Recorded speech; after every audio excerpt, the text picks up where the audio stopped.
let me go ahead. Yeah. And so you're faced with an interface that should look pretty familiar if you're an Apple user, right? We wanted to make an interface that Apple users would find familiar and be at home with.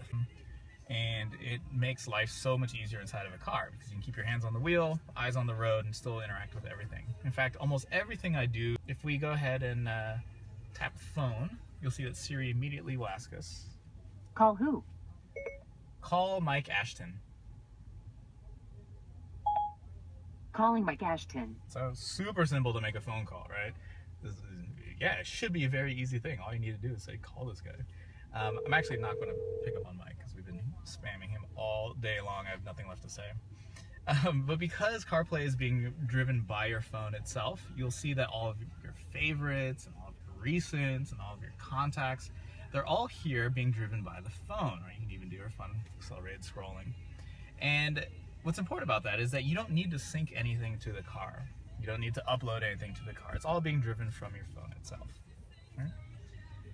All right, so also you probably have a lot of music on your phone itself as well. So if you go ahead and tap on the music app, you can see we have access to all of our iTunes radio stations, to your playlist, to your artists, to your songs. And this is great because I keep all my music on my phone. I don't want to have to worry about what services am I logged into on different places. I just want to use my phone to control it all. So we can go ahead and play some of the Pure Pop iTunes radio station. And you notice that the FM radio that was playing in the background stops, and we start just playing off of iTunes radio now.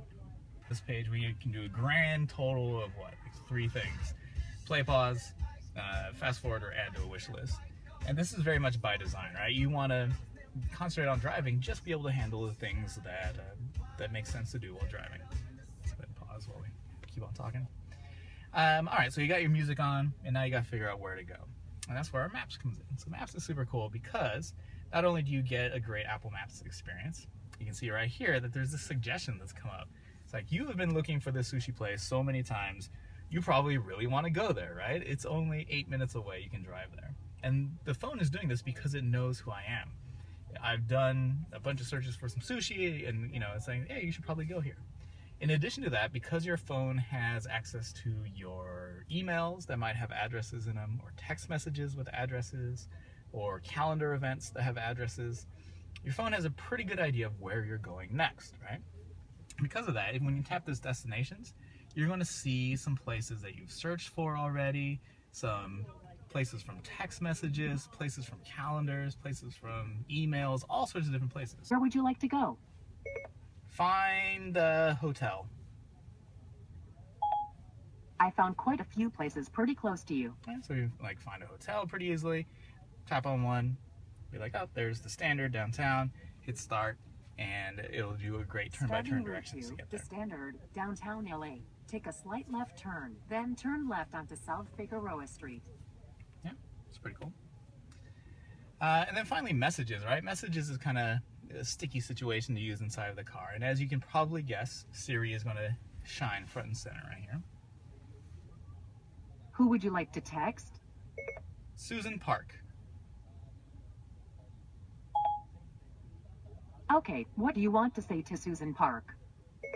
Let's get dinner later. Your message to Susan Park says, let's get dinner later. Ready to send it? Yeah, send it. Okay.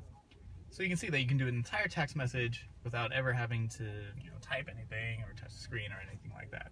You can take care of it completely by voice. That you have, I can listen to so many podcasts while I'm inside the car. Radio Lab's one of my favorites. So you can just start playing some podcasts, and it's great because it's all coming from your phone itself. And then what's another nice one? I like iHeartRadio a lot because it lets you stream FM radio stations. So here's some local ones from San Francisco that I like, Z100s from New York, which I really like. Or you can browse and see some of the local LA stations that are around here. And this is really cool because I can listen now to FM radio without ever leaving CarPlay. If I do want to leave CarPlay though, just tap on the Hyundai button, I hop back out into this world, and we still see that we have some information coming from the phone, right? And here's my Radio Lab episode I was listening to.